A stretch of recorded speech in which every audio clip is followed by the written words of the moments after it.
Hello বন্ধুরা, কাকিমার কিচেনে আজকে দেখো চলে এসেছি। আমি আজকে বানাবো পুঁই শাক আর আলু দিয়ে চিংড়ি মাছের রেসিপি। ওই জন্য পুঁই শাক আলুগুলো ভালোভাবে কেটে ধুয়ে নিয়েছি। আর এখানে নিয়ে নিয়েছি আমি চিংড়ি মাছ। চিংড়ি মাছটা আমি কালকে ভেজে রেখে দিয়েছিলাম।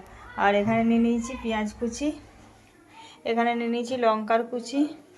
আর এখানে দেখো আমি 5 ফোড়ন, লঙ্কা, তেজপাতা নিয়ে নিয়েছি। কড়াই তেল দিয়েছি, তেল গরম হয়ে গেছে। এখন আমি এগুলো দিয়ে দেবো। আর দিয়ে দেবো কেটে রাখা পেঁয়াজগুলো। এবার একটু ভেজে নিলাম। এবার আমি কেটে ধুয়ে রাখা পুঁই শাক আর আলুটা এর সঙ্গে অ্যাড করে দিলাম। ভালোভাবে ভেজে নেব।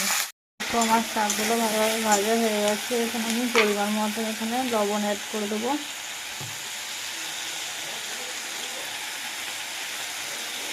আর দিয়ে দেবো এখানে পেস্ট করে রাখা মশলা। এখানে সর্ষে আর আদা রসুন আর জিরে পেস্ট করে নিয়েছি, এগুলো আমি অ্যাড করে দেবো।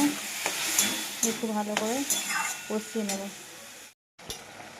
এবার দেখো মশলাটা ভালোভাবে কষানো হয়ে গেছে। আর এবার এখানে ভেজে রাখা চিংড়ি মাছগুলো আমি অ্যাড করে দিলাম। এবার আমি পরিমাণ মতন একটু জল অ্যাড করে দেবো। দিয়ে আমি তরকারিটা ঢাকা দিয়ে কিছুক্ষণ হতে দেব।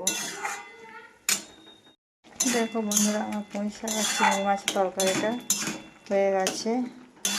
এবার আমি একটু গরম মশলা দিয়ে নামিয়ে নেব। এভাবে বানিয়ে খেয়ে দেখো, খুব সুন্দর টেস্টি লাগবে। আমার চিংড়ি মাছ দিয়ে পুঁইয়ের তরকারি পুরো রেডি হয়ে গেছে। এখন আমি এখানে নামিয়ে নিয়েছি। এভাবে বানিয়ে খেয়ে দেখো, গরম ভাতের সঙ্গে খুব সুন্দর খেতে লাগবে। যদি ভালো লেগে থাকে লাইক কমেন্ট শেয়ার করতে ভুলো না। আর চ্যানেলটাকে সাবস্ক্রাইব করে দেবে। ঠিক আছে বন্ধু, টাটা।